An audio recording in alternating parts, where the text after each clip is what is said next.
Chapter 1. A most peculiar request it was during the bitter winter of 1893 that my friend Sherlock Holmes and I found ourselves drawn into what would prove to be one of the most perplexing cases of his illustrious career.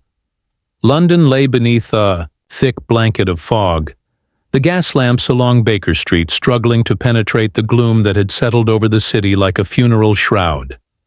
The inclement weather had kept clients away, and Holmes had spent the better part of a week in one of his black moods, alternating between the violin and his cocaine bottle. Much to my dismay, I was reading the morning paper by the fire while Holmes conducted some chemical experiment at the table that had turned the air acrid with an odor I dared not inquire about, when Mrs. Hudson's familiar knock interrupted the silence. "A lady to see you, Mr. Holmes," she announced, handing him a calling card. "She seems most distressed."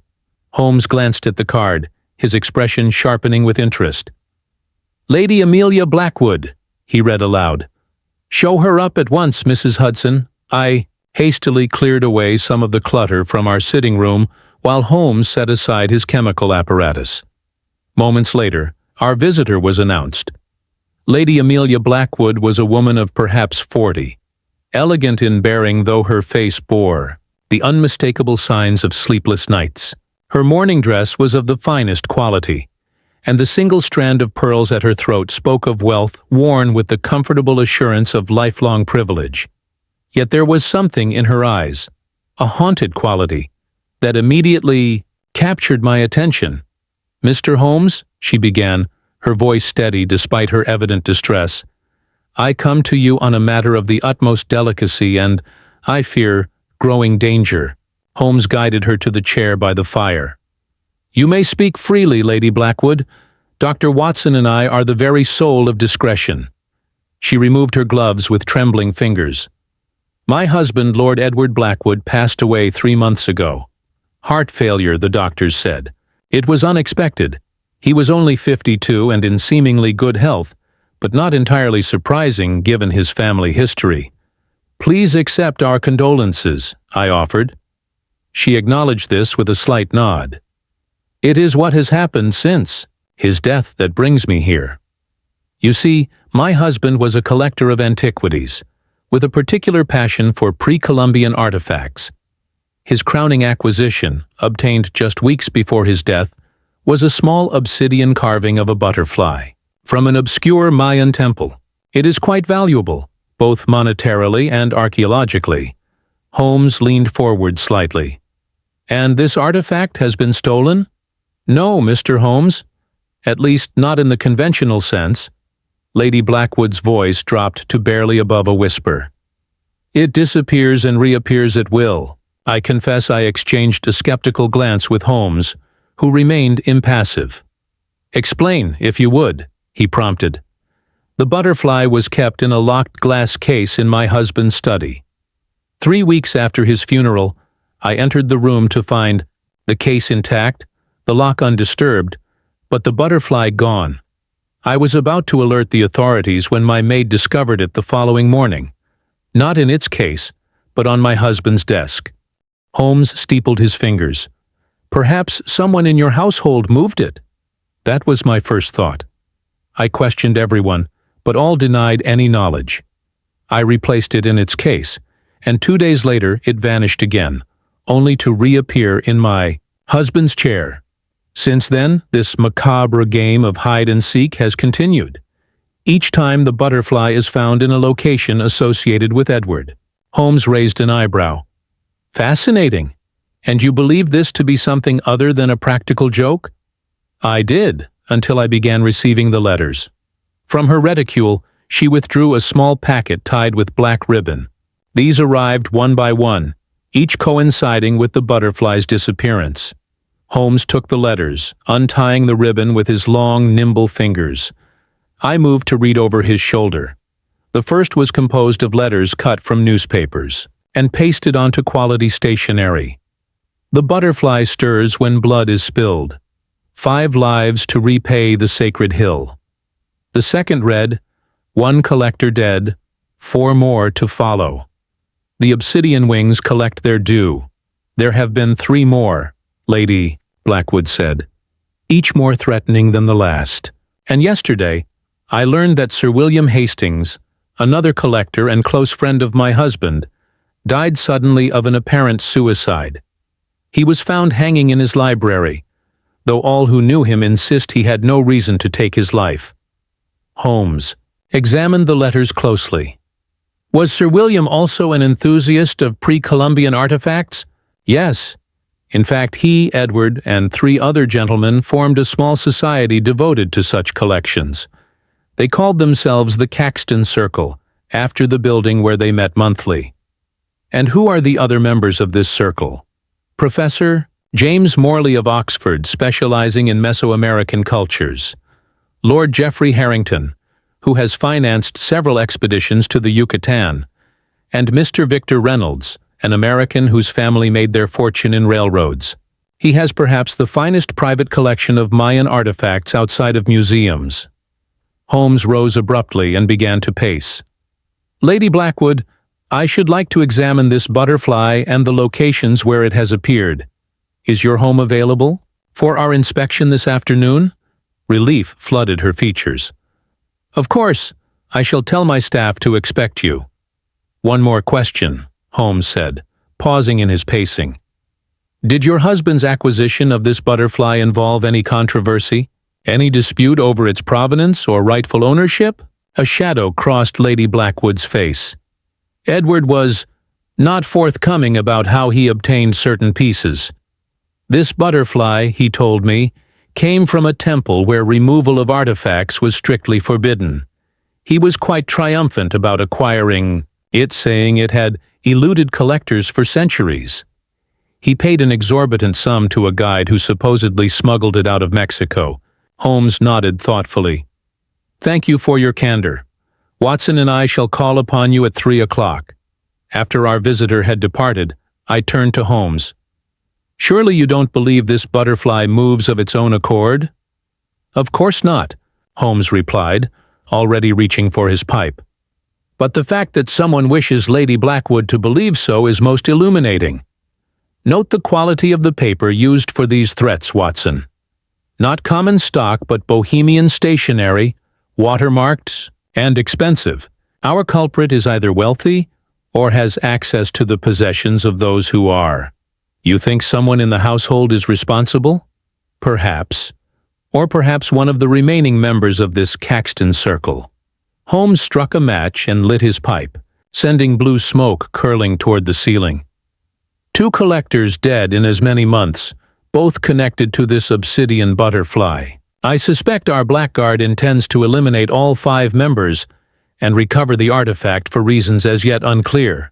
But to what end? I asked. Holmes' eyes gleamed with the familiar light that presaged his immersion in a new problem. That, my dear Watson, is the riddle we must solve. The game is afoot. He glanced at the clock. We have several hours before our appointment with Lady Blackwood. I suggest we use that time to learn more about this Caxton Circle and the mythology surrounding Mayan butterflies. As we prepared to embark on our investigation, little did I know that this case would lead us through a labyrinth of ancient superstition, modern greed, and deadly deception, all centered around a small obsidian carving that seemed to carry a curse as dark as its gleaming black surface. Chapter 2. The Manor of Shadows. The Blackwood estate stood as a monument to old money and older traditions, its limestone facade darkened by London's perpetual coal smoke. The house occupied a prime position in Belgravia, surrounded by a modest garden now rendered skeletal by winter's grip. As our hansom cab pulled up to the wrought iron gates that afternoon, I observed Holmes scanning the exterior with his practiced eye. Note the windows on the east wing, Watson, he murmured. Recently installed security bars, yet only on the ground floor. Our Lady Blackwood fears intruders, but perhaps does not consider that they might be ambitious enough to attempt entry. From above, the butler who admitted us was a somber fellow named Graves, a name so perfectly suited to his cadaverous appearance that I might have suspected him of adopting it for theatrical effect. He led us through the imposing entrance hall, past ancestral portraits whose eyes seemed to follow our progress, and into a wood-paneled study where Lady Blackwood awaited. "Mr. Holmes, Dr. Watson," she greeted us, rising from behind a massive mahogany desk. "Thank you for coming so promptly." She appeared even more strained than during her visit to Baker Street, the shadows beneath her eyes darker, her complexion more pallid. The heavy morning dress she wore seemed to drain what little color remained in her face. "The butterfly," Holmes said without preamble. "May we see it?" "It is here, for now." She gestured to a glass display case positioned on a pedestal near the window. This was Edward's study. He spent most of his time in this room. A large portrait of Lord Blackwood hung above the marble fireplace. A robust man with piercing eyes and an imperious bearing. The room itself spoke of scholarly pursuits and worldly success, shelves lined with leather-bound volumes, and glass cases displaying artifacts from distant lands. Holmes approached the case, which contained a single object, a carving of a butterfly, no larger than the palm of my hand, fashioned from obsidian so black it seemed to absorb the light around it. Despite its small size, the craftsmanship was extraordinary. Delicate wings spread as if in flight, detailed with intricate symbols etched into the volcanic glass. The body was inlaid with tiny fragments of what appeared to be mother-of-pearl, giving the impression of eyes that watched us with ancient, knowing malevolence. "Magnificent," Holmes murmured, bending to examine it more closely. "Obsidian of this quality is rare, and the workmanship is extraordinary. Pre-classic period, I would estimate, perhaps from the Temple of the Cross complex at Palenque." Lady Blackwood looked surprised. "You are knowledgeable about Mayan artifacts, Mr. Holmes?" "I make it my business to be knowledgeable about many things. Lady Blackwood, one never knows when such information might prove useful." Holmes circled the pedestal. "This case is secured with a lock of good quality." "You have the only key?" "Yes. After the first incident, I had the lock changed. I keep and see the key with me at all times." She withdrew a small silver key from her dress pocket. "And yet the butterfly continues its nocturnal wanderings," Holmes observed. "Most interesting. Would you be so kind as to show us the locations where it has been found?" Lady Blackwood led us on a tour of the house, pointing out each spot where the butterfly had mysteriously appeared. Lord Edward's favorite armchair in the library, his pillow in the master bedroom, the center of the dining table at his accustomed place, the top drawer of his desk, buried beneath papers, and most recently, inside the closed pages of his journal. The journal was locked, she told us, as Holmes examined the book. Edward always kept it secured. I had to call a locksmith to open it after finding the butterfly inside. How someone could have placed it there without the key is beyond comprehension. Holmes examined each location meticulously, using his pocket magnifying glass to study surfaces, occasionally retrieving his small forceps to collect invisible samples. I had long ago ceased questioning these procedures, knowing that what escaped my notice often spoke volumes to his trained eye. "The staff," Holmes said as we returned to the study. The late afternoon sun had begun to fade, casting long shadows across the floor.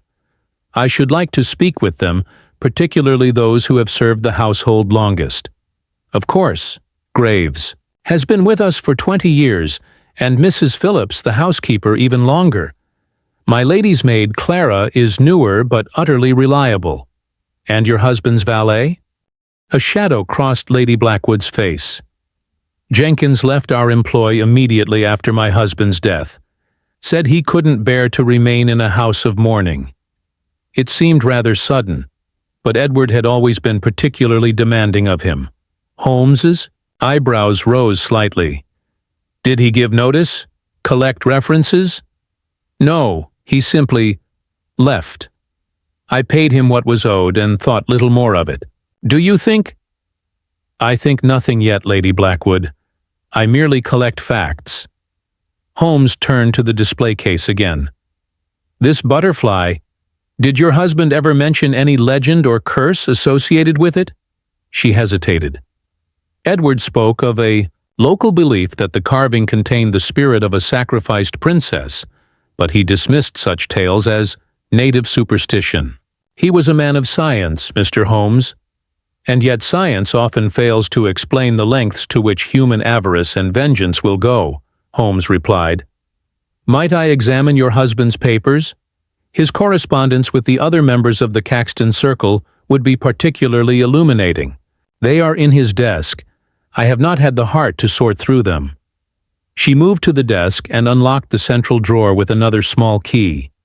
Everything is as he left it. The drawer contained several bundles of letters tied with different, colored ribbons, a leather-bound address book, and various documents bearing official-looking seals. Holmes carefully lifted out the correspondence. "Thank you," he said. "This may take some time. Perhaps you might arrange for us to speak with Mrs. Phillips while I examine these documents? Watson can begin taking her statement while I work." Lady Blackwood nodded and rang a small silver bell. Graves appeared almost instantly, as if he had been waiting just outside. "Please ask Mrs. Phillips to join Dr. Watson in the morning room," she instructed. As I followed Graves from the study, I glanced back to see Holmes already absorbed in the letters, his tall figure silhouetted against the window, where the first few snowflakes of the evening had begun to drift past. The Obsidian Butterfly gleamed in its case, seemingly watching his every move with its mother-of-pearl eyes. Chapter 3. The scholar's secret Mrs. Phillips proved to be a formidable woman of about 60, with iron-gray hair pulled back in a severe bun, and eyes that missed nothing. She sat ramrod straight in the morning room, answering my questions with directness that bordered on impertinence.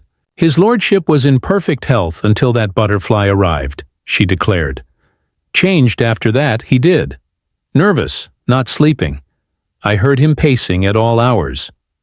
"And when exactly did this change occur?" I inquired. "The night after that Mexican fellow visited. Small man, dark complexion, with a scar down his right cheek." Mrs. Phillips made a slashing motion from her eye to her jaw. "Arrived without appointment. His lordship saw him anyway. They spoke for nearly 2 hours in the study.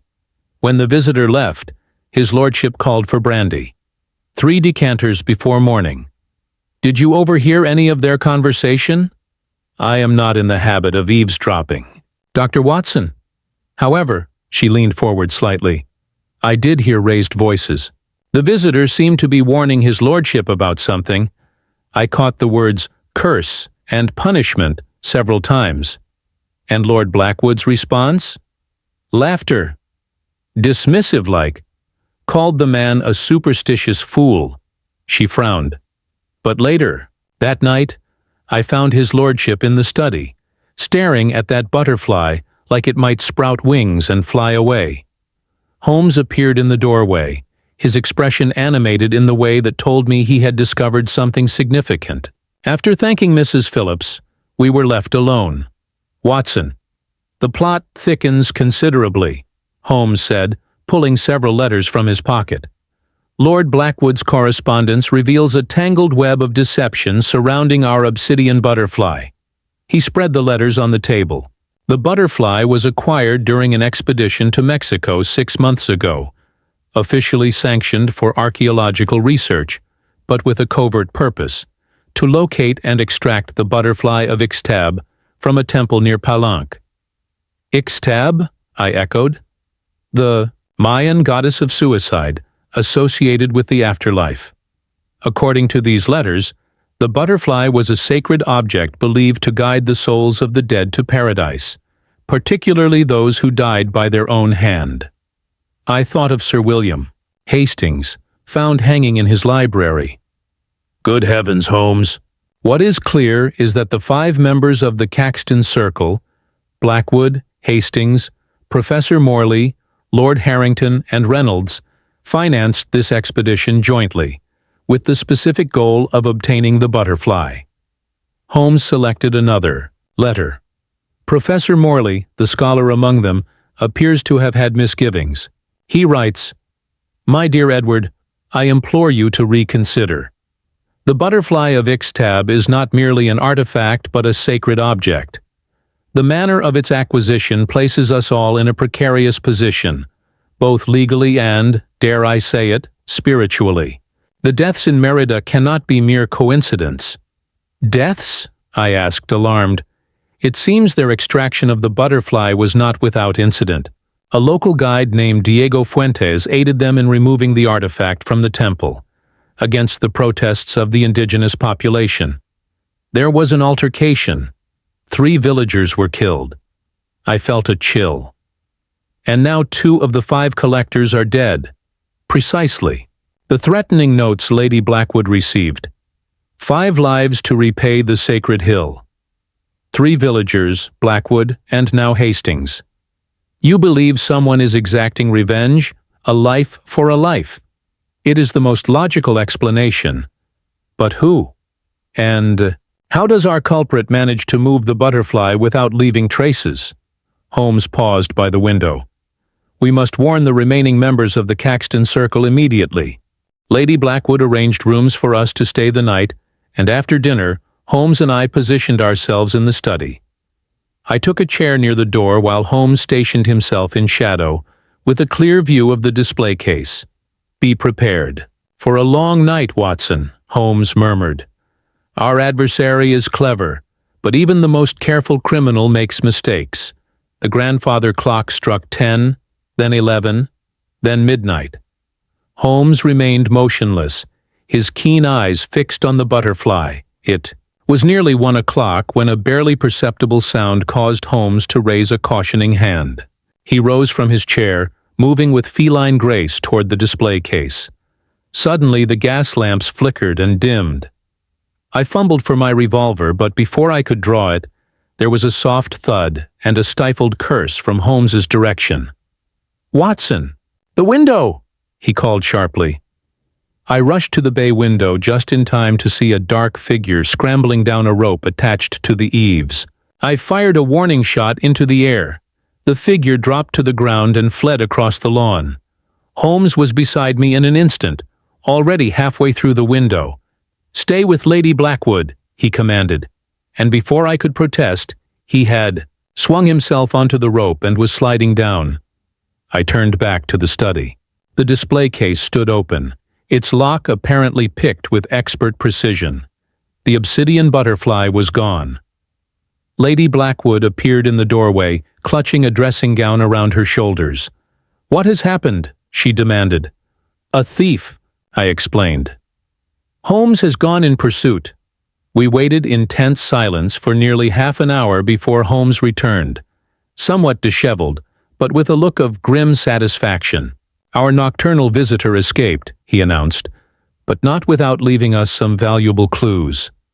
He opened his hand to reveal a scrap of dark fabric, a small metal tool of unusual design, and most surprisingly, the Obsidian Butterfly itself. You recovered it, Lady Blackwood exclaimed. Our thief dropped it while fleeing. Holmes handed the artifact to Lady Blackwood. I suggest you put this somewhere secure for the remainder of the night. After Lady Blackwood had retired, Holmes shared his observations. The intruder was of medium height, slender build, and moved with trained precision. The lock-picking tool is of Mexican design, and the fabric is from a jacket of American manufacture. You believe it was Jenkins, the valet who left so suddenly? Holmes shook his head. Jenkins was described as tall and heavyset. No, this was someone with a personal connection to the butterfly. The way they handled it was almost reverent. What's our next step? I asked. We must warn the remaining members of the Caxton Circle. Tomorrow, we shall visit Professor Morley at Oxford. His letter suggests he knew more about the butterflies' origins than the others. As I settled into an armchair, I found my thoughts returning to the Obsidian Butterfly. In the lamplight, it had seemed almost alive, its wings poised for flight, its mother-of-pearl eyes watching with ancient patience. Little did I know that the true power of the butterfly lay not in ancient curses, but in the very human emotions it evoked: greed, fear, and the relentless desire for vengeance, that would soon draw us deeper into a web of deception and death. Chapter Wire. The Oxford Connection. Oxford greeted us the following morning with unseasonable sunshine that did little to dispel the winter chill. Professor James Morley's college rooms were located in a medieval quadrangle whose stone walls had witnessed centuries of scholarly pursuits. As we waited in his outer study, I took note of the impressive collection of artifacts that adorned the shelves and walls: pottery fragments, stone carvings, and faded codices that spoke of ancient civilizations long turned to dust. "The professor appears to be a serious collector in his own right," I observed. Holmes nodded, examining a glass case containing what appeared to be primitive surgical tools. "More than that, Watson. Morley is considered the foremost British authority on Mesoamerican cultures. His monograph on Mayan death rituals is standard reading in anthropological circles." The door opened, and Professor Morley entered. He was a tall, thin man of about 60, with a shock of white hair and piercing blue eyes magnified by spectacles.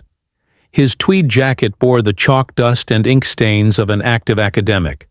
"Mr. Holmes," he said, advancing with an extended hand, "this is an unexpected honor. And Dr. Watson as well. I have followed your exploits with great interest, gentlemen. How may I be of service?" Holmes came directly to the point. "We are investigating matters related to the deaths of Lord Edward Blackwood and Sir William Hastings, and their connection to a certain Obsidian Butterfly." The change in Morley's demeanor was immediate and pronounced. His shoulders stiffened, and the cordial smile vanished from his face. "I see," he said quietly. "Then you know about the Caxton Circle." "We know it exists, and that you, along with Lord Harrington and Mr. Victor Reynolds, are the surviving members.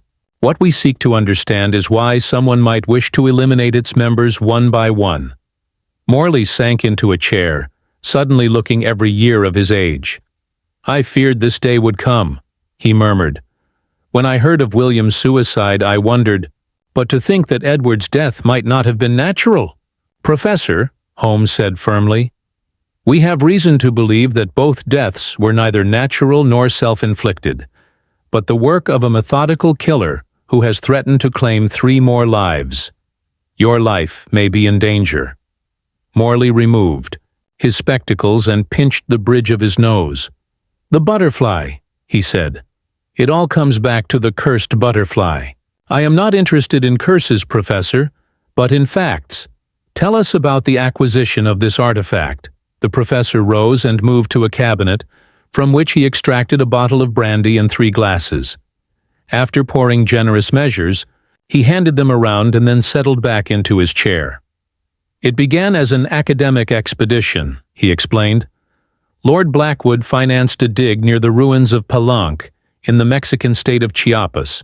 The official purpose was to study Mayan funerary practices, but Edward had a more specific goal in mind: to locate the legendary butterfly of Ixtab." "And you participated willingly in this venture?" Holmes asked. "I was blinded by academic ambition," Morley admitted, his voice heavy with regret. "The butterfly was described in only a handful of ancient texts. To study it firsthand, that was a scholar's dream. I convinced myself that our intentions were honorable. Yet your letter to Lord Blackwood suggests you came to regret your involvement." Morley's eyes widened slightly. "You've seen my correspondence with Edward?" "Lady Blackwood has been most cooperative," Holmes replied. The professor sighed deeply. "Then you know I urged him to return the artifact. The local Mayan community considered it sacred, a conduit between this world and the next. According to their beliefs, the butterfly guided the souls of the departed, particularly those who took their own lives. A fitting symbol for a goddess of suicide," I remarked. "Indeed, Dr. Watson. But the butterfly was more than a symbol. The villagers believed it contained the actual spirit of a sacrificial victim, a princess who took her own life to appease Ixtab during a time of great suffering. They maintained that removing it from the temple would unleash misfortune upon those responsible." "And did it?" Holmes asked, his tone carefully neutral. "Judge for yourself." Within weeks of our return to England, our guide, Diego Fuentes, lost his family in a house fire. 2 of the workmen who helped us extract the butterfly died of a fever. And now Edward and William. Morley's voice trailed off. "Tell us about the confrontation at the temple," Holmes prompted. "Mrs. Phillips mentioned 3 deaths." Morley paled visibly. "How could she know?" "Edward swore us all to secrecy." "The walls of Blackwood Manor have ears, it seems," Holmes said, dryly. "What happened?" "The village shaman, they call them Hamen, discovered our intentions and confronted us at the temple. He brought 2 acolytes with him. There was an argument.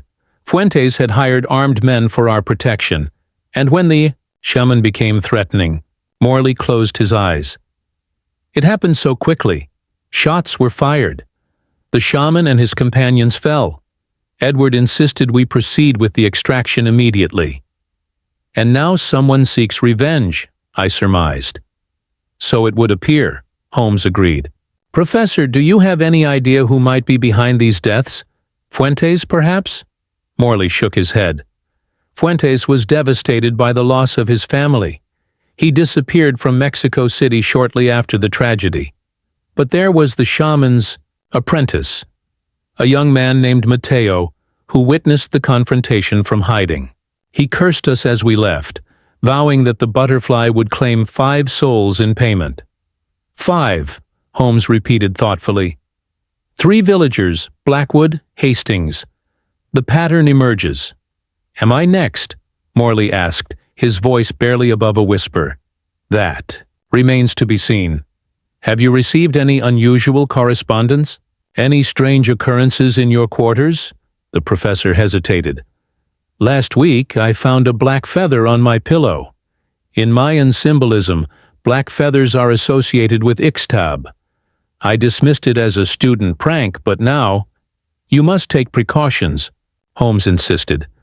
"Remain in public spaces as much as possible. Accept no visitors you do not know well. We shall contact Lord Harrington immediately to warn him as well." "And Reynolds, the American? He is presumably safer across the Atlantic, but we shall telegraph him nonetheless." Holmes rose to his feet. "One last question, Professor.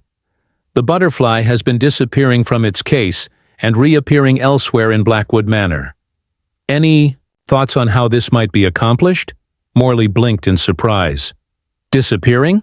That's peculiar.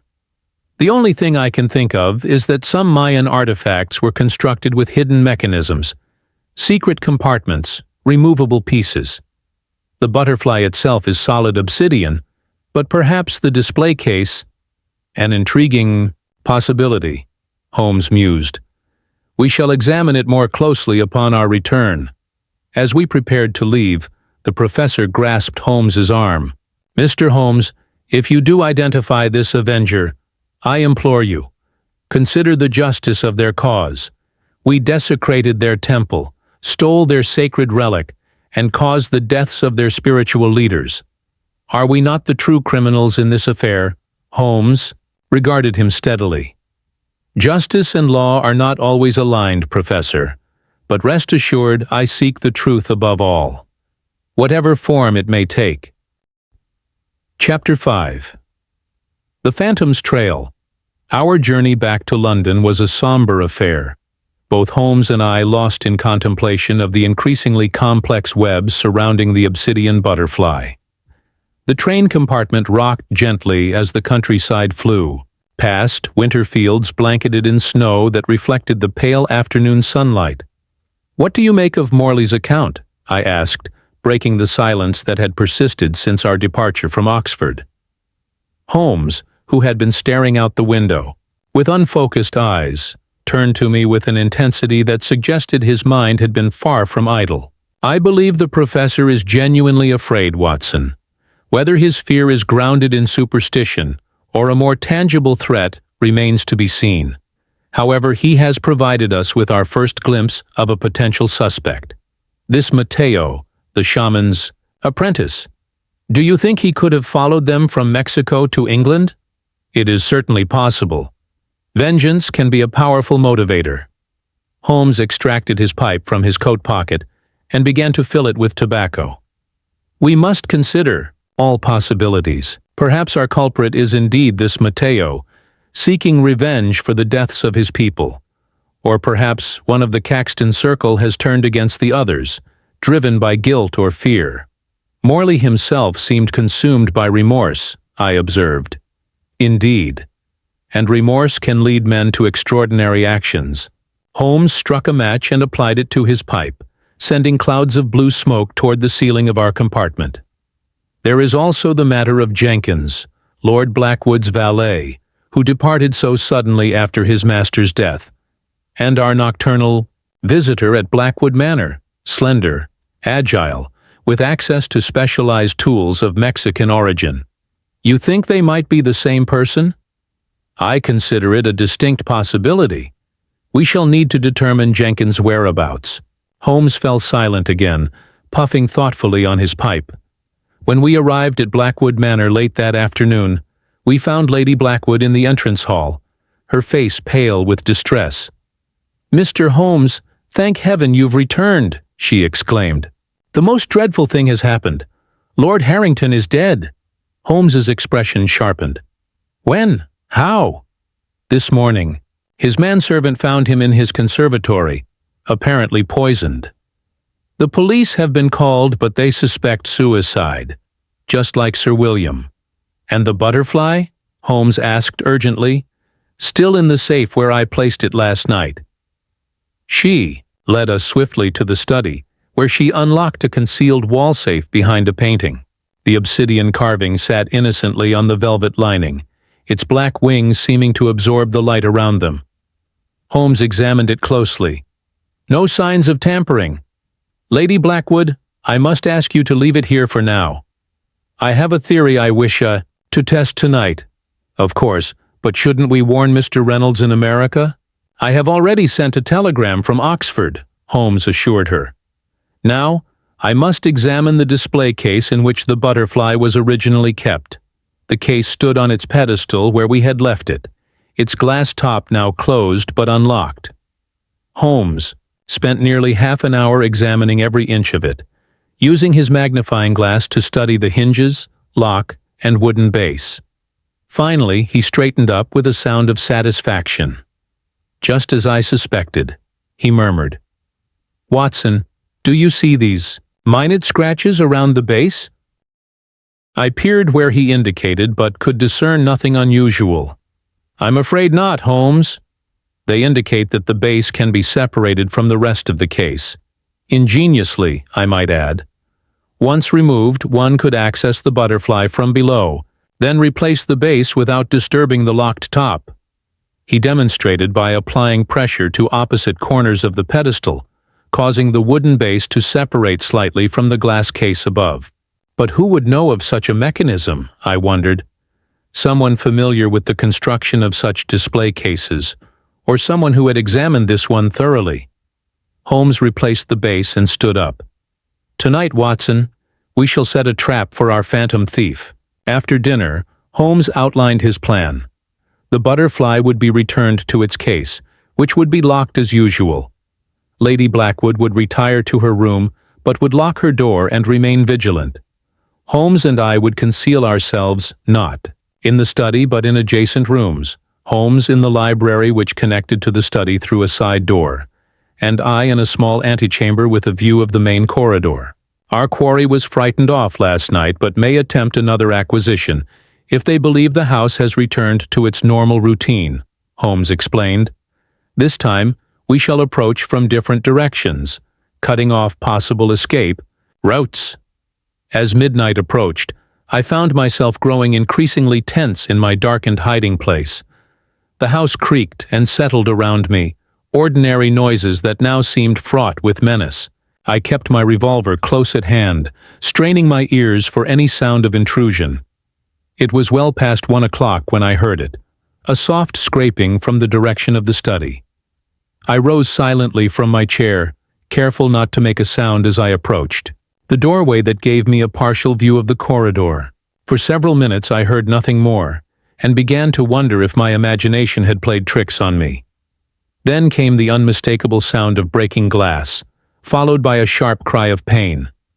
I burst into the corridor, revolver raised, just as Holmes emerged from the library. Together we rushed into the study to find a scene of chaos. The display case had been smashed, shards of glass glittering on the carpet. Near the window stood a figure dressed entirely in black, clutching one hand that dripped blood onto the floor. In the other hand was the Obsidian Butterfly. "Stop where you are," Holmes commanded. The figure turned, revealing the face of a young man no more than 25, with distinctly Mexican features. His eyes, black as the obsidian he held, widened in alarm.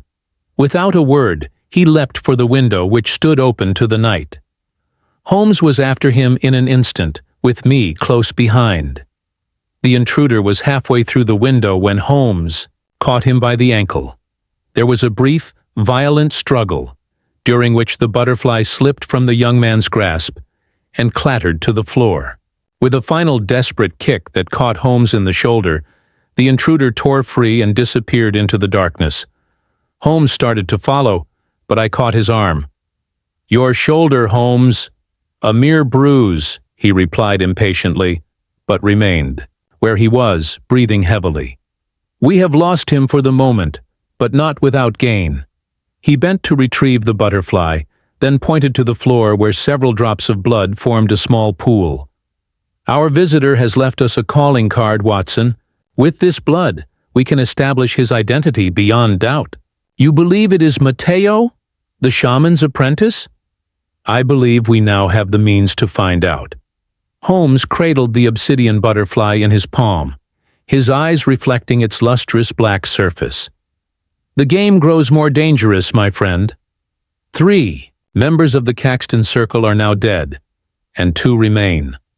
Our phantom clearly has no intention of stopping until his vengeance is complete. Chapter 6.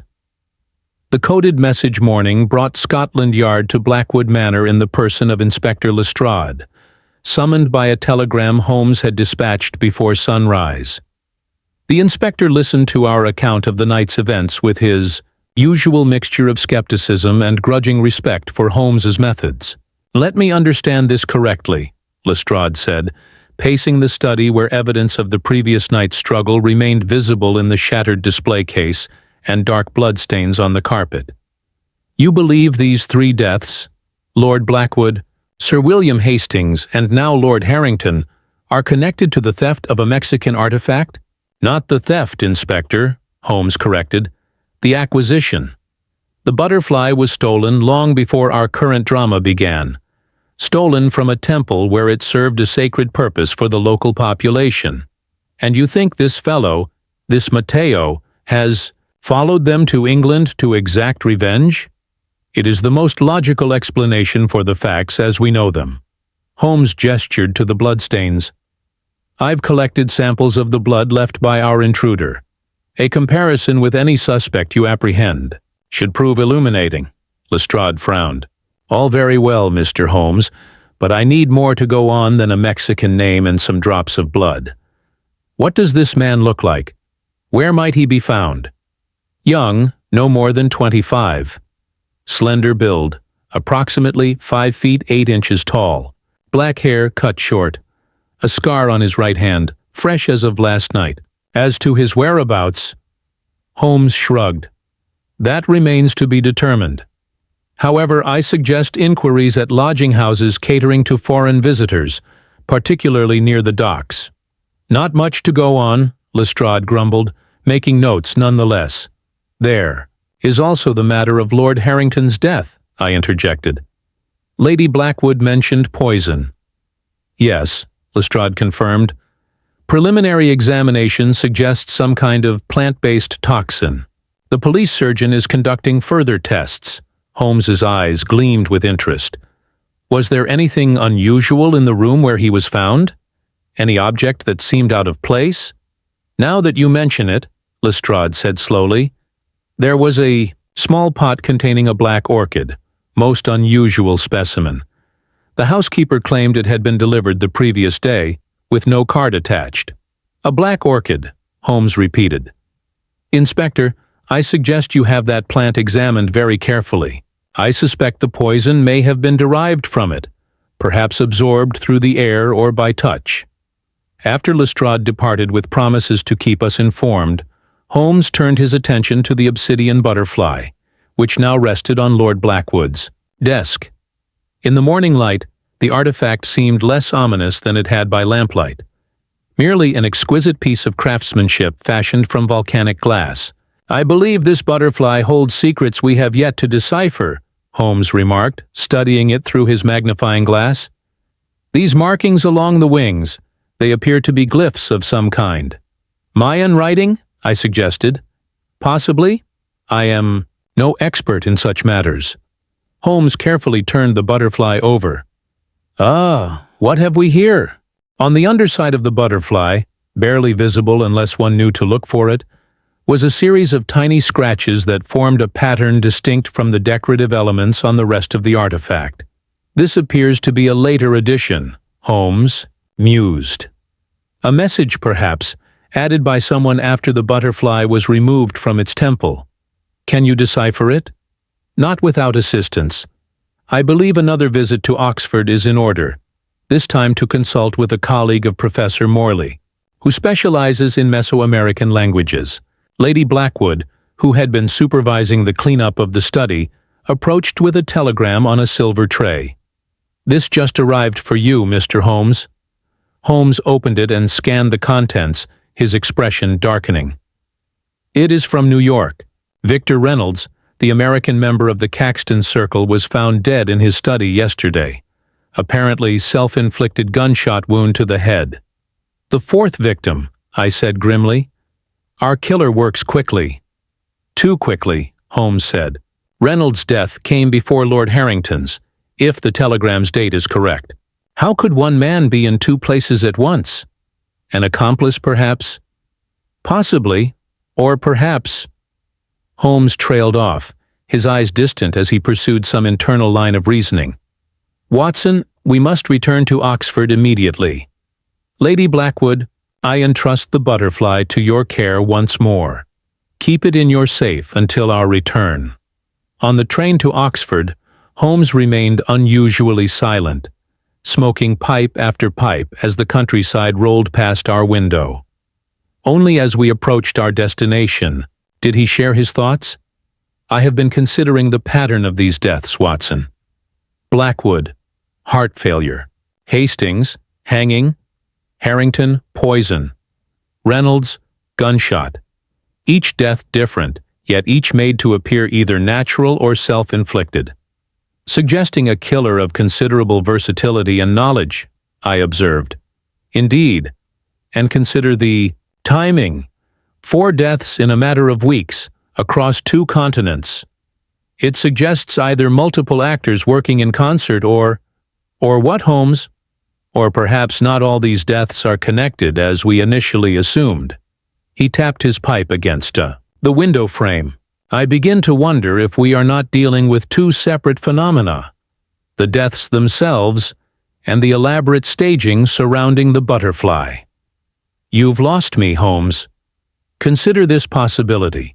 What if the butterfly's movement within Blackwood, manner and the threatening notes were designed not to signal impending deaths, but to call attention to deaths that had already occurred or were occurring through other means? To what purpose? That is what we must discover. Holmes put away his pipe as the train pulled into Oxford Station.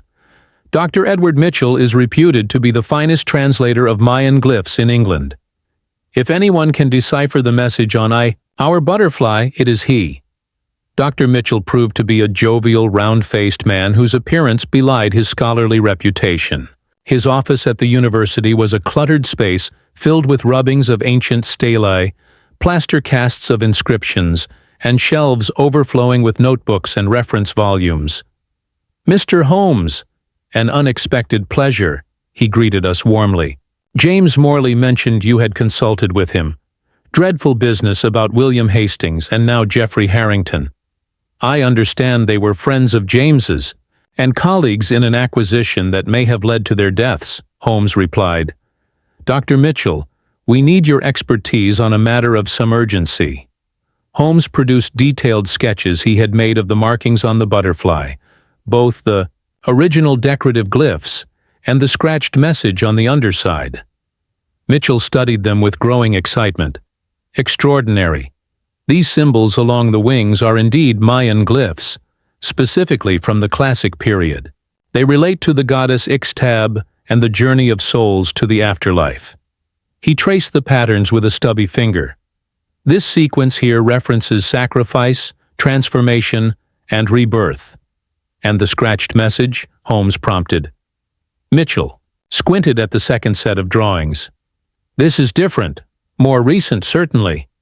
It appears to be a form of code that uses elements of Mayan writing but is not standard. Give me a moment." He rummaged through a stack of papers on his desk and extracted several sheets covered with symbols and their translations. For several minutes he compared these references to Holmes's sketch, making notes and occasionally muttering to himself. "Yes, I see the pattern now," he said finally. "It's a warning, Mr. Holmes. Roughly translated, it reads, 5 who disturbed. The sacred sleep must join the goddess in her dark embrace. None shall escape her wings." Chapter 2. The 5th victim. 4 down, 1 to go, I remarked grimly as our train rattled back toward London. "Professor Morley is the only surviving member of the Caxton Circle." Holmes nodded, his sharp profile outlined against the window, as twilight descended over the passing countryside. "We must reach him before our adversary does. I've sent telegrams to both his college rooms and his London residence. Do you still believe this Mateo is behind it all? How could he have reached America to eliminate Reynolds?" "I have several theories, but insufficient data to choose between them." Holmes tapped his fingers restlessly against his knee. "The timing of Reynolds' death is particularly troubling. According to the telegram, he died yesterday morning, New York time, which would have been while our intruder was still in England, presumably preparing for his attempt on the butterfly. An accomplice, then? Possibly, or perhaps something else entirely." Holmes fell silent, lost in thought for several minutes before speaking again. "Watson, what strikes you as the common element in all 4 deaths?" I considered the question. "Each appears to be either natural or self-inflicted." "Yes, and what else?" "Each victim was a member of the Caxton Circle, involved in taking the butterfly from its temple." "Indeed. But consider the specific manner of each death." Holmes leaned forward. "Blackwood, heart failure. Hastings, hanging. Harrington, poison. Reynolds, gunshot to the head." I frowned, not seeing his point. "Each different, as you noted earlier, yet each corresponds to a specific aspect of Mayan mythology regarding death," Holmes said. "Dr. Mitchell confirmed as much during our conversation. Heart extraction was a common form of sacrifice. Ixtab herself is depicted as a hanging victim. Poison from black orchids was used in certain rituals. And Reynolds' manner of death, a wound to the head, mirrors a sacrifice to Kishin, the earthquake god." "Are you suggesting these deaths were staged to replicate Mayan sacrifices?" I asked, incredulous. "I am suggesting that someone with intimate knowledge of Mayan death rituals has orchestrated these deaths, or at least their appearance." Holmes gazed out at the darkening landscape. "The question is, to what end?" Upon reaching London, we were met at the station by a breathless messenger boy clutching a telegram. Holmes tipped him generously and tore open the envelope, his expression grave as he read its contents. "Morley has disappeared," he announced. "He failed to attend his morning lecture, and his rooms were found empty. Bed unslept in, according to his college porter." "We're too late," I said. "Perhaps not." Holmes flagged down a hansom cab. "To Professor Morley's London residence at once," he instructed the driver. "Number 14, Bryanston Square." The professor's London home was a modest townhouse in a respectable neighborhood. Despite the late hour, lights blazed from several windows. As our cab pulled up, the front door opened, and Inspector Lestrade emerged, his expression somber. "Mr. Holmes," he greeted us. "I might have known you'd appear. How did you hear so quickly?" "Hear what exactly?" Holmes inquired, though his tone suggested he already anticipated the answer. "Professor Morley. Found him an hour ago, strangled in his study." Lestrade gestured for us to enter the house. "Most peculiar circumstances. I'd value your opinion." We followed Lestrade through the tastefully appointed hallway to a book-lined study at the rear of the house. Morley's body had been laid out on a sofa, a discolored ligature mark visible around his neck. The room showed no signs of struggle. Even the papers on the desk remained neatly arranged. Holmes examined the body methodically, paying particular attention to the professor's hands and the mark around his neck. "Strangled from behind," he observed, "by someone he did not perceive as a threat. There are no defensive wounds, no indication he tried to resist. Someone he knew then," I suggested, "or someone he had no reason to fear." Holmes moved to examine the desk. "Was anything unusual found on or near the body?" Lestrade produced a small evidence envelope. "Only this," clutched in his right hand. Inside was a black feather, identical to the one Morley had mentioned finding on his pillow at Oxford. "Symbol of Ixtab," Holmes murmured. "The goddess claims her final victim." "We've been searching for this Mateo character," Lestrade said. "No trace of him at any of the lodging houses near the docks. It's as if he vanished into thin air. Or perhaps he was never there to begin with," Holmes replied cryptically. He continued his examination of the room, eventually stopping before a glass-fronted cabinet containing several pre-Columbian artifacts. "The professor's private collection, I presume?" "Yes," Lestrade confirmed. "Quite valuable, according to the housekeeper. Nothing appears to have been taken, though." Holmes opened the cabinet and carefully examined its contents. "Watson, do you notice anything significant about these pieces?" I joined him at the cabinet, studying the collection of pottery, small carvings, and what appeared to be ceremonial implements. They appear to be Mayan in origin, similar to the artifacts in his Oxford quarters. "Yes, but what's missing?" I looked, again more carefully this time. "I don't see anything related to butterflies or Ixtab specifically." "Precisely." Holmes turned to Lestrade. "Inspector, when was the professor last seen alive?" "His housekeeper left him working in his study around 10 last night. She found the body when she brought his morning tea at 8. "And the doors and windows?" "All secure from the inside. No signs of forced entry." Lestrade shook his head. "If I didn't know better, I'd say the killer walked through walls." Holmes's eyes gleamed. "Or perhaps was already inside." He returned to the body, examining Morley's clothing with minute attention. "Ah, what have we here?" With his forceps, he extracted a tiny sliver of dark material from the professor's collar. "Obsidian," he declared after examining it closely. "Recently broken, judging by the sharpness of the edge." "From the butterfly?" I asked. "I suspect so." Holmes pocketed the sliver carefully. "Lestrade, I believe we should return to Blackwood Manor without delay. The final act of this drama is about to unfold."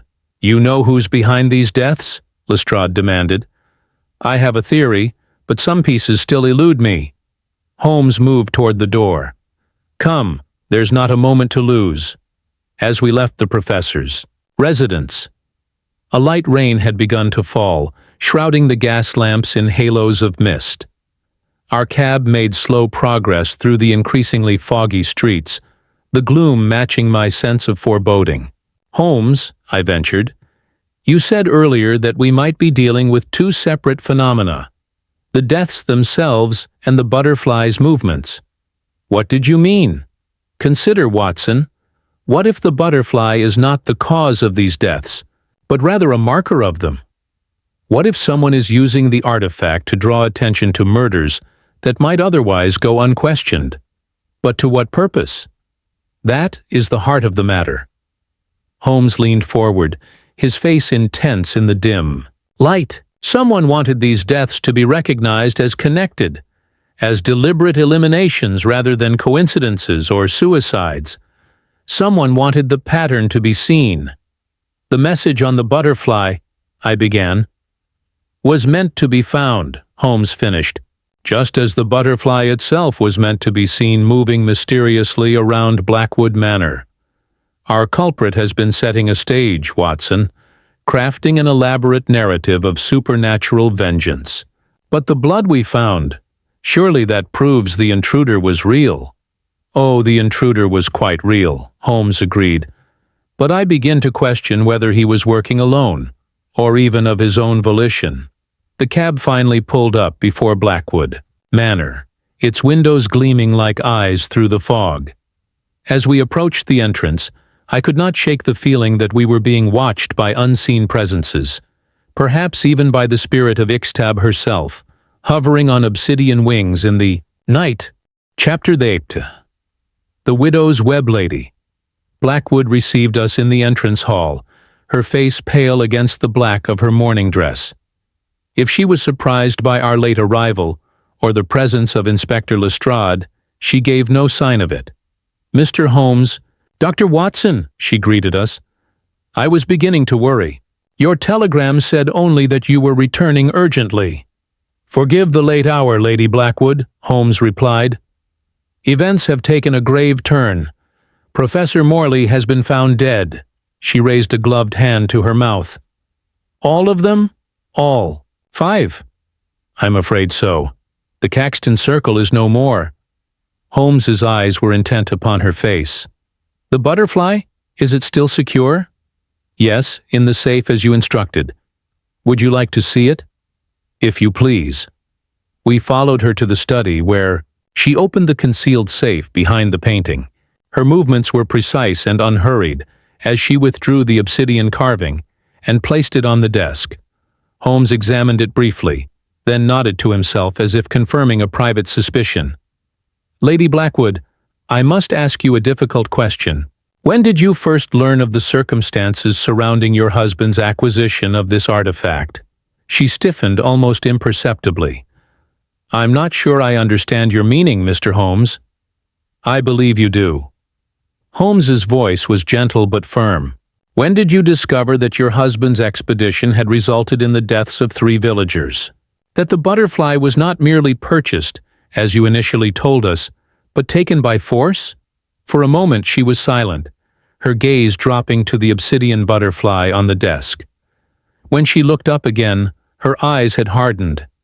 2 months ago, she said quietly, shortly before Edward's death, I found a letter from Professor Morley expressing his concerns about the blood price of their acquisition. I confronted Edward, and he confessed everything.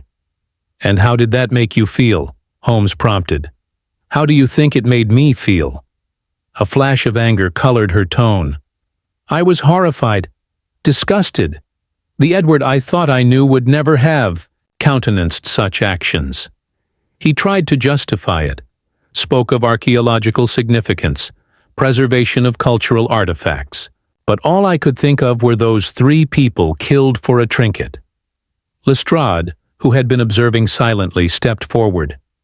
Lady Blackwood, where were you yesterday between the hours of 10 at night and 8 this morning? She turned to him with a look of surprise. Here, of course. My maid can confirm that I retired at 10 and did not leave my room until breakfast. And you have no connection to Diego Fuentes, the Mexican guide who assisted your husband's expedition? Holmes asked, a slight hesitation. I never met the man, if that's what you're asking. Yet you knew his name, Holmes observed. A detail you might have gleaned from your husband's papers, perhaps, or from a more direct source. Lady Blackwood squared her shoulders. Mr. Holmes, I understand you are pursuing your investigation, but I fail to see the purpose of these insinuations. I have cooperated fully with you from the beginning. Indeed you have, Holmes agreed. Most helpfully. You've provided us with access to your husband's correspondence, shown us where the butterfly mysteriously appeared, even allowed us to maintain a vigil in your home. You've been the perfect client. directing our attention precisely where you wished it to go. The atmosphere in the room had changed, becoming charged with tension. Lestrade moved slightly to position himself between Lady Blackwood and the door. "I believe," Holmes continued, "that we should discuss Jenkins, your husband's valet who departed so suddenly after Lord Blackwood's death. Or should I say, your half-brother, James Blackwood, the illegitimate son of your father-in-law and a Mexican servant born in Veracruz some 30 years ago." Lady Blackwood's composure cracked. "How could you possibly—" "Your late husband's journal contained references to his discovery of this family secret, a discovery that caused him considerable distress. He had begun to suspect Jenkins' true identity shortly before his death, noting the man's resemblance to Blackwood family portraits. What he did not realize was that Jenkins had been placed in his household deliberately, through your arranging. You can prove none of this," she said, but her voice had lost its conviction. "The blood left by our intruder will prove some of it, once compared with samples from Jenkins' quarters, which I took the liberty of collecting during our first visit. Family traits are often evident in blood samples, as I have demonstrated in previous cases." Lady Blackwood sank into a chair, her rigid posture finally giving way. James deserved recognition, a share of the family fortune that was his birthright. Edward would have dismissed him without a reference if he had discovered the truth. So Jenkins, or James, departed immediately after your husband's unexpected death, Holmes continued, traveled to Mexico to investigate his half-brother's final expedition, and there discovered the truth about the butterfly and the deaths at the temple. He then returned to England under a new identity, communicating with you in secret. James was horrified by what Edward and the others had done, Lady Blackwood said quietly. Those villagers were his mother's people. He felt responsible, connected to their suffering by blood. And together, you concocted an elaborate plan for revenge, Holmes concluded. The mysterious movement of the butterfly, the threatening notes, all designed to create the impression of a supernatural curse, while you systematically eliminated the members of the Caxton Circle. "I did not kill anyone," she insisted. "Though, without much force, perhaps not directly," Holmes conceded. "But you were the architect. The black orchid sent to Lord Harrington, a rare specimen that happens to feature prominently in your conservatory. The specialized knowledge of poisons, the access to each victim through your social connections. Your brother may have been your willing accomplice, but the design was yours. You cannot understand what it is like," she said, her voice barely above a whisper, "to discover that the man you married, the man you admired and respected, is capable of such callous disregard for human life, that he would kill for a trinket, then display it proudly in his study as a testament to his collecting prowess." "The law understands even less," Lestrade said, stepping forward. "Lady Amelia Blackwood, I am arresting you on suspicion of murder and conspiracy to commit murder." She did not resist as Lestrade recited the formal caution. Her eyes remained fixed on the obsidian butterfly, its black wings seeming to absorb all light from the room. "It's almost funny," she said as Lestrade prepared to escort her from the room. "Edward never believed in the curse, not even at the end. But I did. I believed that justice would find him, would find all of them. I simply helped it along." After Lady Blackwood had been taken away, Holmes and I remained in the study, the obsidian butterfly still resting on the desk between us.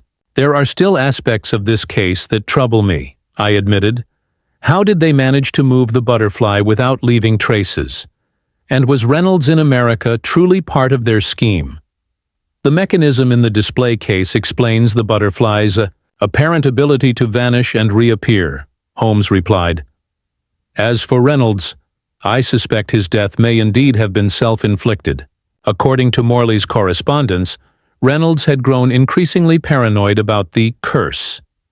Lady Blackwood and her brother merely capitalized on this fortunate coincidence, incorporating his death into their narrative of supernatural vengeance." Shook my head in amazement. "And to think," It all began with our being summoned to investigate a supposedly haunted butterfly. A deliberate misdirection, Holmes said, carefully returning the artifact to its case. Lady Blackwood needed to establish the butterfly's supernatural reputation before the deaths could be attributed to its curse. By consulting me, she created credible witnesses to its strange behavior. She could not have anticipated that you would uncover the truth. Holmes smiled faintly. Few criminals do, my dear Watson. That is why they eventually fail. Even the most intricate web has its weak strands.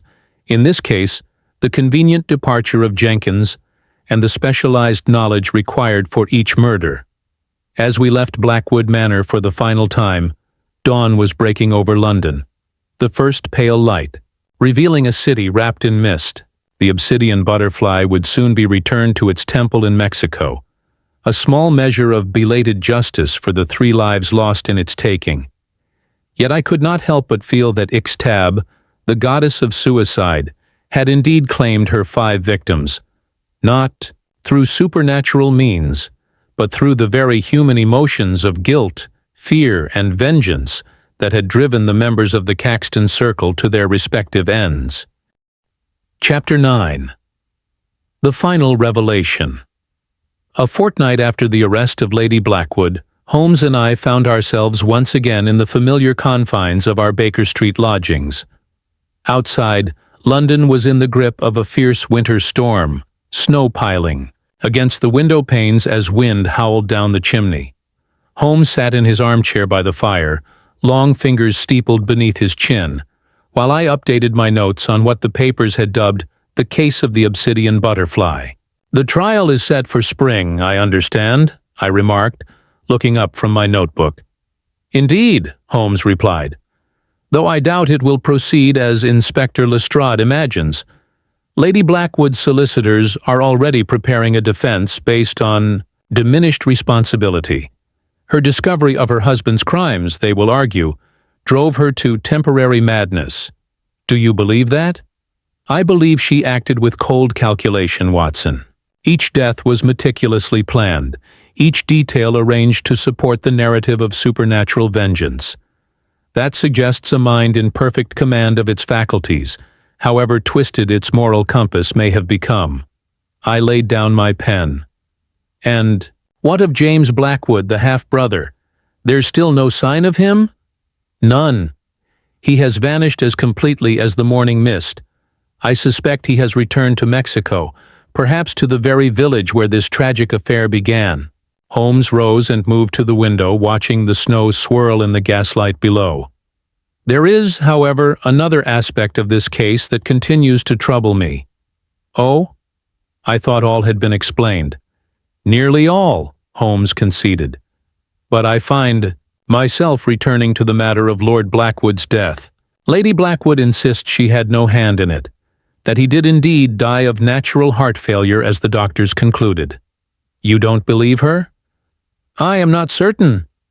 Holmes began to pace, a sure sign that his formidable intellect was engaged with a problem. Consider the timing, Watson. Lady Blackwood claims she confronted her husband about the deaths in Mexico just days before his own demise. We know from the housekeeper that a visitor with a scarred face, almost certainly Diego Fuentes, called upon Lord Blackwood shortly before he began showing signs of illness. And we know that 3 of the 4 subsequent deaths involved sophisticated methods, poison, skillful strangulation, even manipulating Hastings into suicide. I followed his reasoning.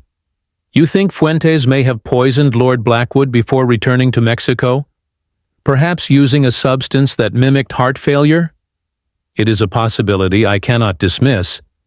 Certain plant-based toxins indigenous to the Yucatan can induce symptoms nearly indistinguishable from cardiac arrest. Lady Blackwood may have been telling a partial truth. She may not have killed her husband directly, but perhaps facilitated a meeting with someone who did. A knock at the door interrupted our discussion. Mrs. Hudson entered bearing a telegram, which Holmes opened immediately. Most interesting, he murmured. It is from the British Museum. The curator wishes us to attend the examination of the Obsidian Butterfly, which has been temporarily entrusted to their care before its return to Mexico. When? This afternoon, if weather permits. Holmes glanced out at the swirling snow. A hansom should manage the distance, provided this squall abates. Somewhat. By 2 o'clock, the storm had indeed lessened, and we found ourselves in the hushed confines of the museum's conservation laboratory. Dr. Penrose, the curator of Mesoamerican artifacts, greeted us warmly. Mr. Holmes, Dr. Watson, thank you for coming. I understand from Inspector Lestrade that this object is connected to your recent case. He gestured to a work table where the obsidian butterfly lay, gleaming darkly under specialized lamps. Indeed, Holmes acknowledged. Has your examination yielded anything of interest? Several things, in fact. Dr. Penrose led us to the table. First, the artifact is genuine. Late classic period, extraordinary craftsmanship. But there are anomalies. He pointed to the etched symbols along the wings. These glyphs reference Ixtab, as expected, but also contain elements associated with another deity, Kukulkan, the feathered serpent. Significant? Holmes inquired. Quite. Kukulkan is associated with resurrection and new beginnings, not death. It suggests the butterfly had a dual purpose in Mayan cosmology, not merely guiding the dead, but perhaps facilitating rebirth. Fascinating, I commented, though I failed to see the relevance to our case. More immediately pertinent, Dr. Penrose continued, is what we discovered under magnification. He moved to a microscope and adjusted its focus. If you would look here, Mr. Holmes. Holmes bent to the eyepiece, observed for several moments, then straightened with an expression of keen interest. Watson, you should see this. I took my turn at the microscope. At first I saw only the glossy black surface of the obsidian, but as my eyes adjusted, I discerned minute scratches forming a pattern, different from the message Holmes had previously identified. A second hidden message? I asked. Not exactly, Dr. Penrose explained. These marks are far older than the coded warning you found. They appear to be part of the original craftsmanship, visible only under magnification. We believe they identify the creator of the butterfly, a royal artisan named Ixul, according to our preliminary translation. And this is significant because, I prompted. Because, Holmes interjected, if I am not mistaken, Ixul was the name of the village where the butterfly was taken, the community that lost 3 members during its theft. Dr. Penrose nodded. Precisely. It suggests the village was named after the artist, or perhaps the artist after the village. Either way, it establishes a connection spanning centuries. There's more, the curator continued, carefully turning the butterfly over. The underside contains a small compartment, cleverly concealed in the body. We only discovered it during our examination. He demonstrated, pressing what appeared to be a solid section of the butterfly's thorax. With a barely audible click, a tiny drawer slid open. Within lay a minuscule object, dark and withered with age. What is it? I asked, peering closer. A seed, Dr. Penrose replied. From the black orchid, an extremely rare flower native to the region around Palenque. In Mayan belief, it symbolized the bridge between life and death. Legend held that planting such a seed with the ashes of the deceased would guarantee their safe passage to the afterlife. Holmes's eyes gleamed with the light of comprehension. The black orchid, the same flower used to poison Lord Harrington. The same species, certainly, Dr. Penrose agreed, though this specimen is centuries old, preserved in this compartment. Holmes carefully examined the tiny seed without touching it. Lady Blackwood claimed the black orchids in her conservatory were her husband's passion, imported at great expense from Mexico. I wonder if Lord Blackwood knew their true significance when he acquired them, or if they were merely another trophy from his expedition. Either way, I observed, it provided Lady Blackwood with the means to dispatch Lord Harrington. Yes, Holmes murmured. The instrument of revenge was provided by the very man against whom vengeance was sought.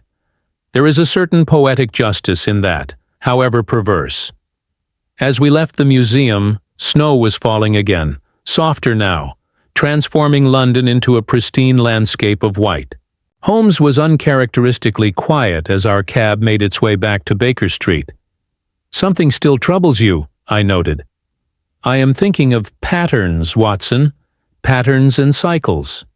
The butterfly was created centuries ago by an artisan whose name became that of a village. It remained there, venerated for generations, until 5 English gentlemen decided it belonged in their collections.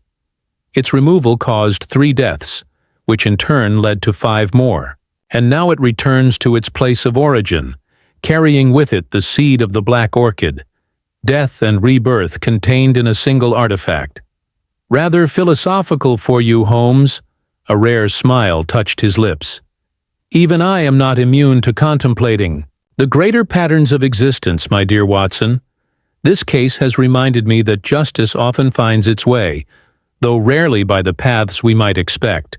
As our cab turned onto Baker Street, I found myself wondering about James Blackwood, the half-English, half-Mexican avenger who had vanished like a phantom.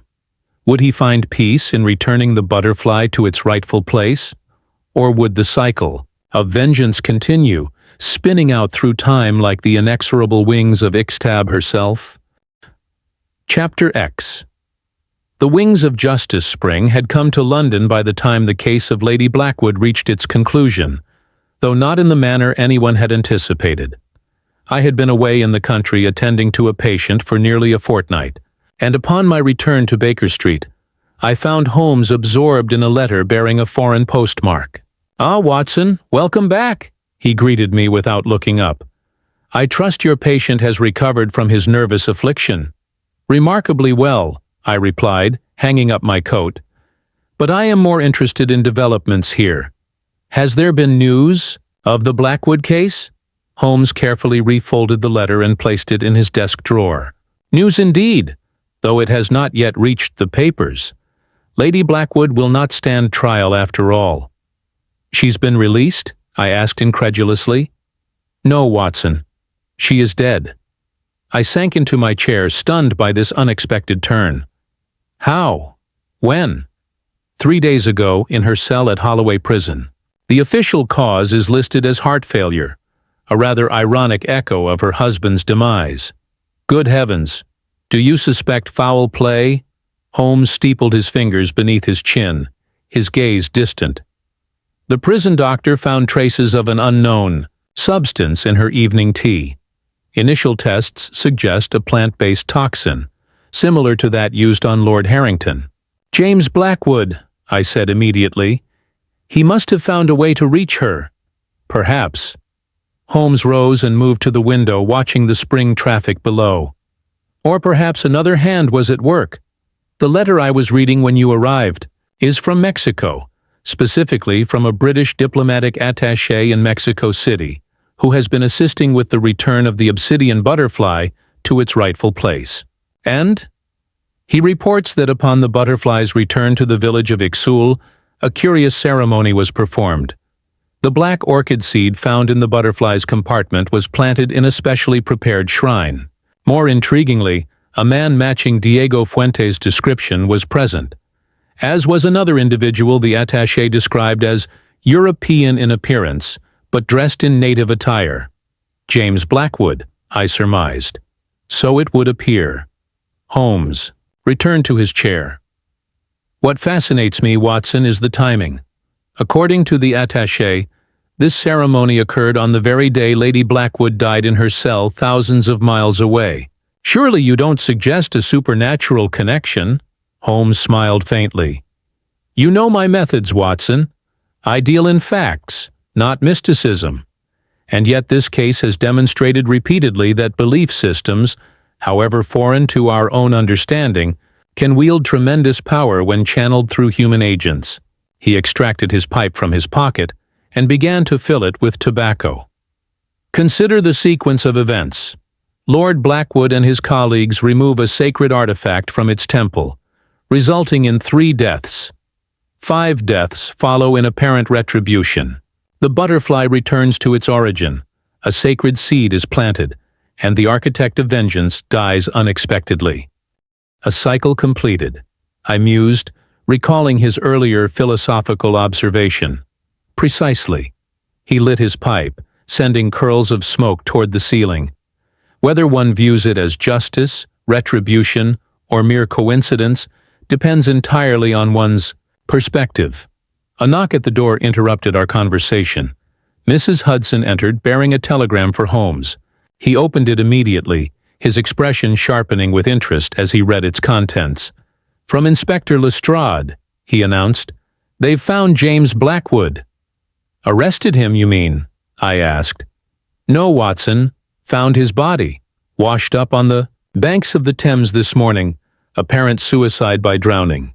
He left a confession in his lodgings, admitting his role in the deaths of Hastings, Harrington, and Morley, but curiously absolving Lady Blackwood of direct involvement." "He's protecting her memory," I suggested, "or perhaps telling a partial truth." The confession also claims that Lord Blackwood's death was indeed from natural causes, though precipitated by the stress of his confrontation with Fuentes, who revealed himself as the brother of one of the villagers killed during the butterfly's theft. I tried to reconcile these new developments with our understanding of the case. So James Blackwood takes full responsibility. Lady Blackwood dies, of apparent heart failure like her husband, and the butterfly returns to its temple. "It seems almost orchestrated," Holmes suggested. "Yes, I had the same thought. The question that remains is, by whom?" He rose again, this time moving to his desk where he unlocked a drawer and withdrew a small wooden box. Opening it, he revealed what appeared to be a dried petal, black as night, with a faint purplish sheen at its edge. "I took this from Lady Blackwood's conservatory during our investigation," he explained.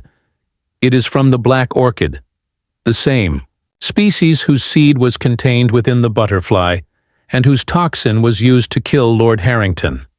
"You believe it was also used on Lady Blackwood?" "The preliminary toxicology report suggests as much. The question is how it was administered. In a closely monitored prison environment, I considered the problem. A visitor, perhaps? She had only one visitor in the week preceding her death, a Mexican diplomatic representative regarding the repatriation of the butterfly. A formality, as the museum had already prepared the artifact for return. "Fuentes," I said with sudden certainty. "He somehow gained credentials as a diplomatic representative." "A plausible theory," Holmes nodded, "and one that would tie together the remaining loose ends rather neatly. Fuentes confronts Lord Blackwood about the deaths in his village, possibly precipitating his heart failure. Months later, he returns to England and makes contact with Jenkins, James Blackwood, revealing his true heritage and their shared Mexican connection. Together, they plot revenge against the remaining members of the Caxton Circle. With Lady Blackwood's knowledge and assistance," I added. "Initially, perhaps. But I suspect as events unfolded, Fuentes may have developed his own agenda, one that ultimately required the elimination of both Blackwoods to complete what he saw as justice." A silence fell between us as we contemplated the layers of vengeance and retribution that had unfolded around the Obsidian Butterfly. Outside, London continued its springtime bustle, oblivious to the ancient forces that had played out their drama in its midst. "There is one more curious detail from the diplomatic attaché's letter," Holmes said finally.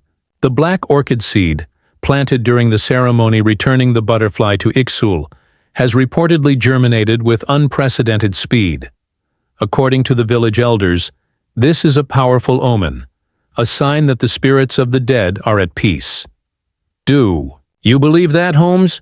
He tapped the ash from his pipe and gave me one of his rare, enigmatic smiles. "What I believe, my dear Watson, is that there are more things in heaven and earth than are dreamt of in our philosophy. This case has reminded me that justice takes many forms, not all of them visible to our limited understanding.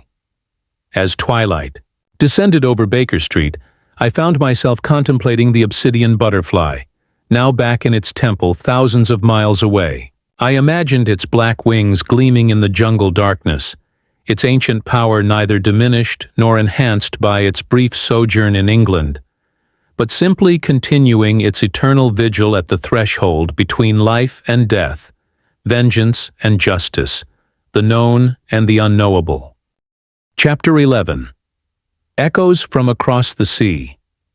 Nearly a month had passed since our discussion of the Blackwood case when Holmes received another communication from Mexico.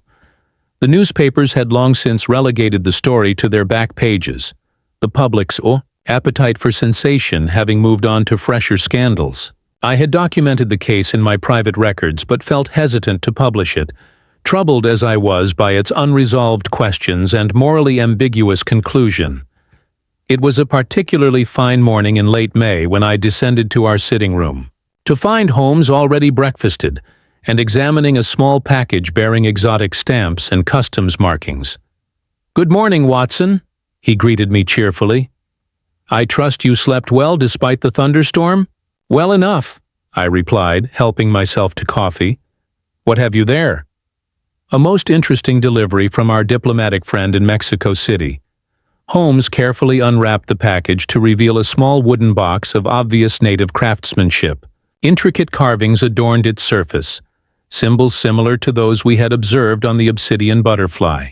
The attaché writes that this was delivered to the British consulate with specific instructions that it be forwarded to me, Holmes explained, examining the box from all angles before carefully opening it.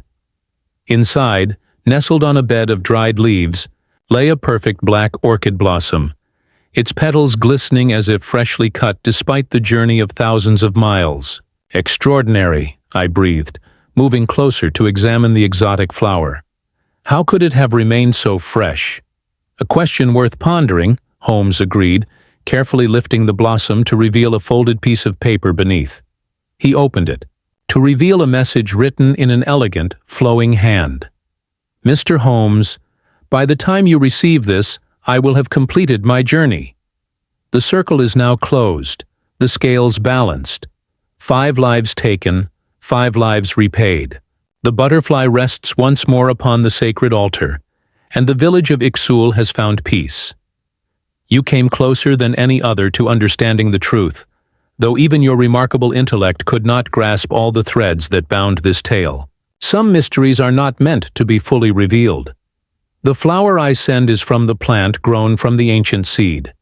Tradition holds that it grants clarity to those who seek truth with an open mind. Perhaps it will answer questions that still trouble you. The blood price has been paid. Let this be the final word." One who knows, Holmes studied the message in silence, then passed it to me. "What do you make of it, Watson?" I read it carefully before responding. "It seems to be from Fuentes, confirming our theory that he orchestrated the deaths, including those of Lady Blackwood and James.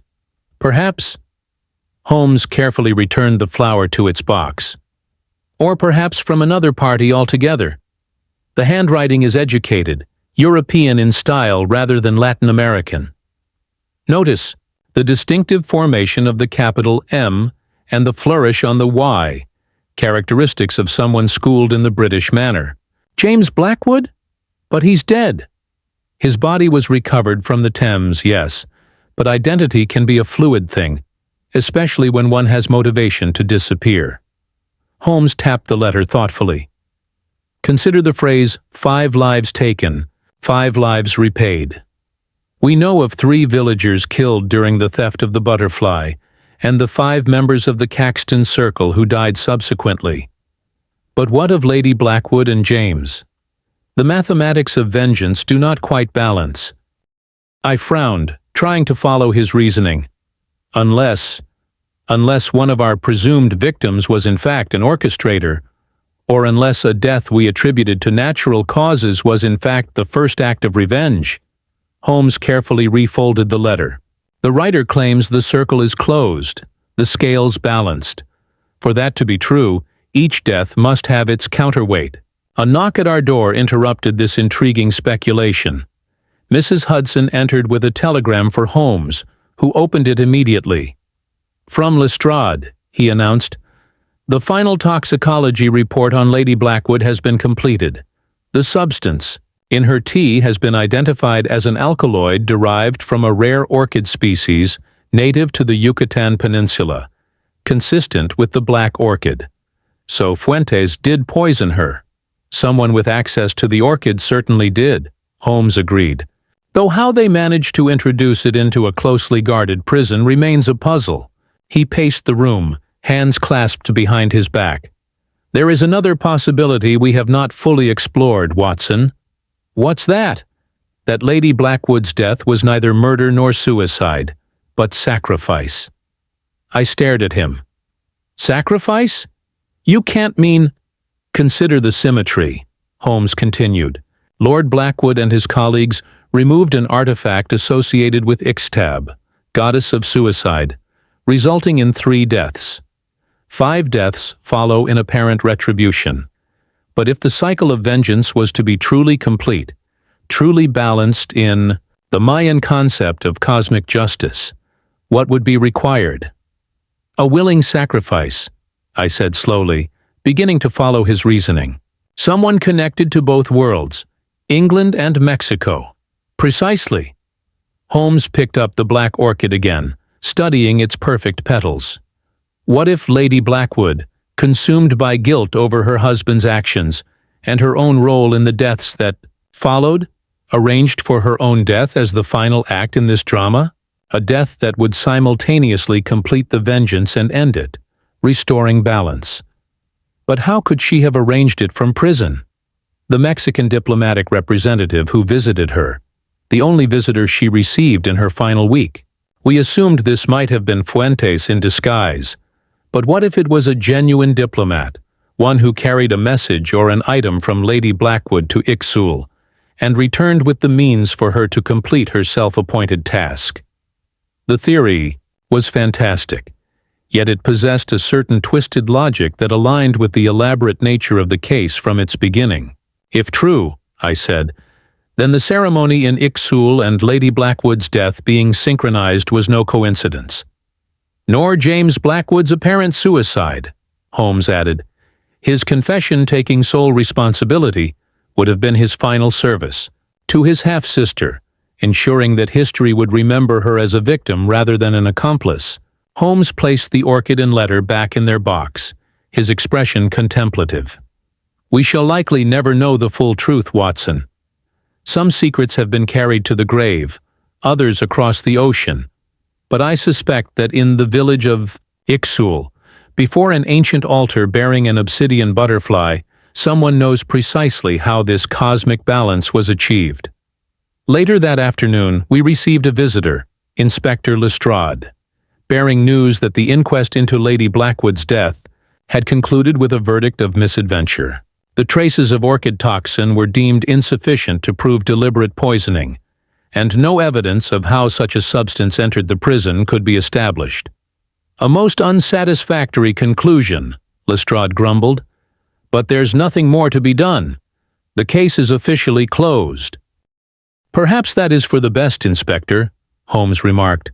"Justice has been served, albeit not in the manner our British courts might recognize." After Lestrade departed, Holmes turned to me with an unusual expression, part satisfaction, part melancholy. "There is one final detail that may interest you, Watson. I took the liberty of researching the meaning of black orchids in Mayan symbology, and they represent transformation. The passage from one state of being to another. Not merely death, but transcendence. The seeds were traditionally planted only in soil mixed with the ashes of those who had completed a significant journey or fulfilled a sacred obligation." Holmes gazed out the window at the London spring, his mind clearly elsewhere. "I wonder if, in some remote corner of the Yucatan, a black orchid now blooms over a shrine that holds more than just the memory of ancient wrongs and recent vengeance." As the afternoon light faded, I found myself contemplating the Obsidian Butterfly and its journey across the ocean and back again, a journey that had left in its wake a trail of death, yet ultimately restored an ancient artifact to its rightful place. Whether justice had truly been served remained an open question, but there was a certain symmetry to the tale's conclusion that even Holmes, with his devotion to cold logic, seemed to appreciate. Chapter 12. The Butterfly's legacy. A year passed before the final pieces of the Obsidian Butterfly mystery fell into place. The case had faded from public consciousness, and I had nearly completed my written account, though still uncertain whether it would ever be suitable for publication. The moral ambiguities and unanswered questions troubled me, as did Holmes's uncharacteristic willingness to let certain threads remain unresolved. It was a crisp autumn afternoon when Holmes and I returned from a concert at St. James's Hall to find an elegantly dressed gentleman awaiting us at Baker Street. He rose as we entered, revealing himself to be a man of perhaps 50, with silver-streaked dark hair and the weathered complexion of one who has spent considerable time in tropical climes. "Mr. Sherlock Holmes," he said, extending his hand. "And Dr. Watson.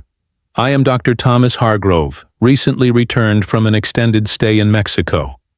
I believe you were acquainted with my late cousin, Lord Edward Blackwood." Holmes's eyes sharpened with interest as he gestured our visitor to a chair. "Indeed we were, though under unfortunate circumstances. What brings you to Baker Street, Dr. Hargrove?"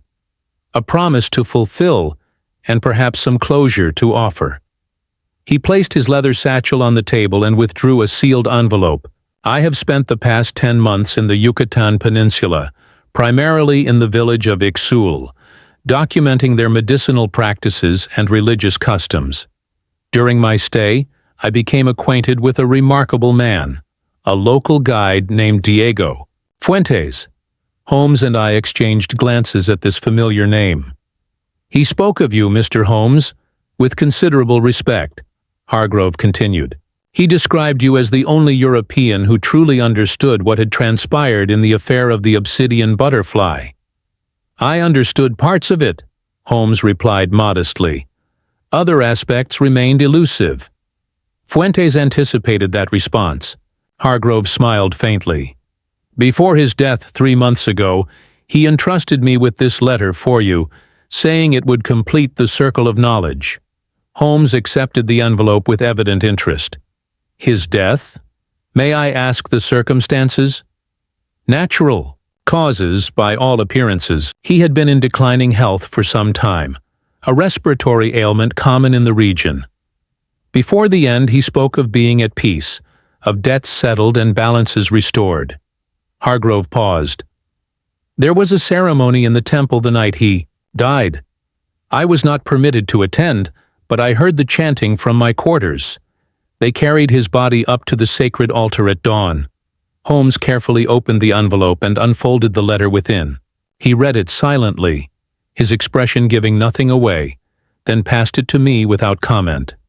The letter, written in a firm, educated hand, read, "Mr. Holmes, by now you will have formed your theories about the affair of the butterfly. Your reputation for discerning truth is well deserved, but there are elements of this story known only to those who have stood in two worlds, as I have. The butterfly did not cause the deaths of the Caxton Circle, but it witnessed them. I confronted Lord Blackwood about the deaths of my countrymen, including my sister's husband, who was one of the 3 slain at the temple. His heart indeed failed him, fear and guilt proving stronger than his physical constitution. When I learned of his valet's true identity as James Blackwood, I approached him not with thoughts of vengeance, but of justice. His half-sister, Lady Amelia, joined our cause willingly when she learned the truth. She had long suspected her husband's collecting methods were not as honorable as he claimed. The deaths of Hastings, Harrington, Morley, and Reynolds were not murders in the conventional sense. Each man was confronted with evidence of his crime.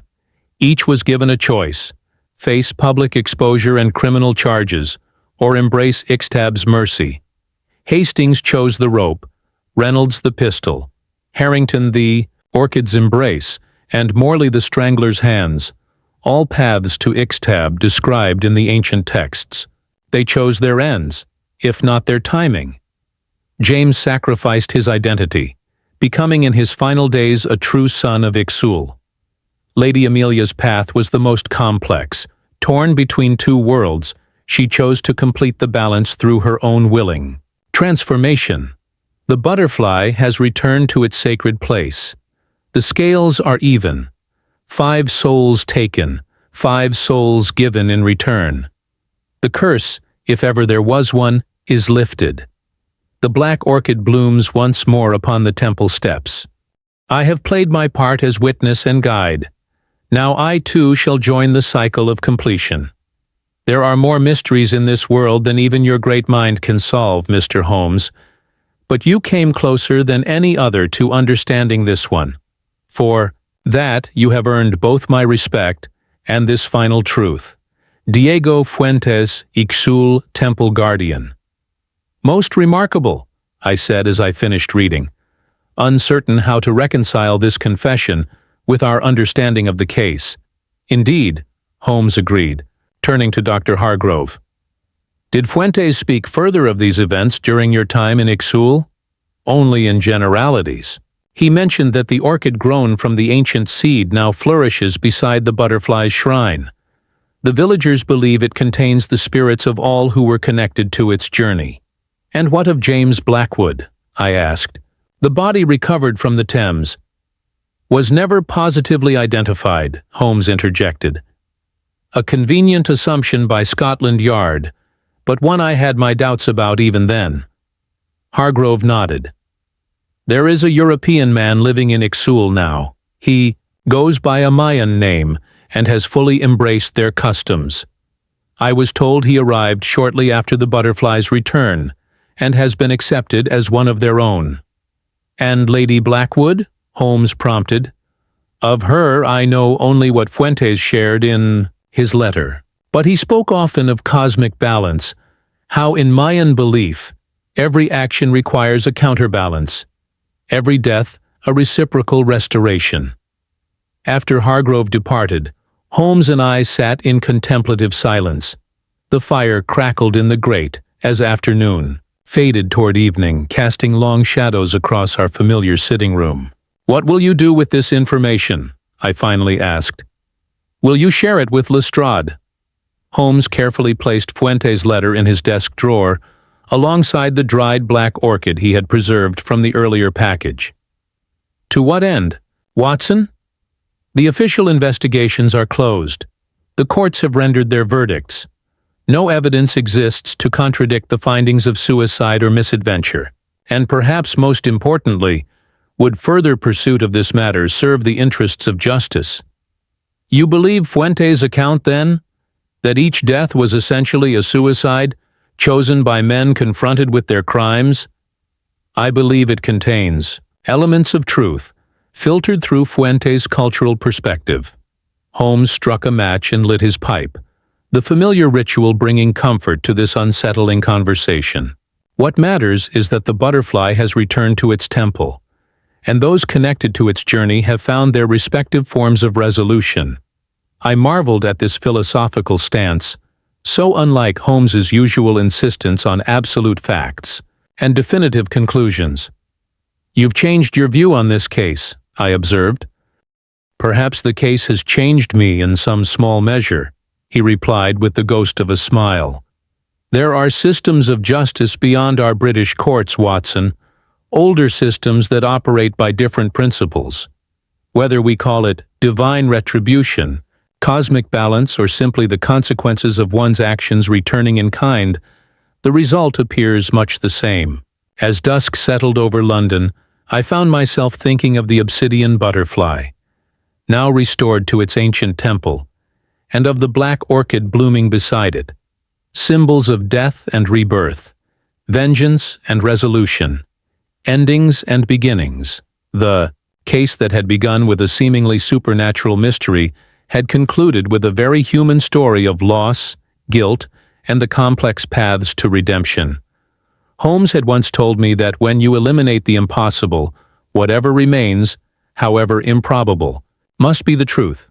In the case of the Obsidian Butterfly, the truth had proved more nuanced than either of us had anticipated. A reminder that even the most logical mind must sometimes acknowledge mysteries that defy simple categorization. And so the butterfly's wings remained still at last, their obsidian surface reflecting the eternal cycle of justice served, balance restored, and peace finally achieved across the vast distance between two worlds.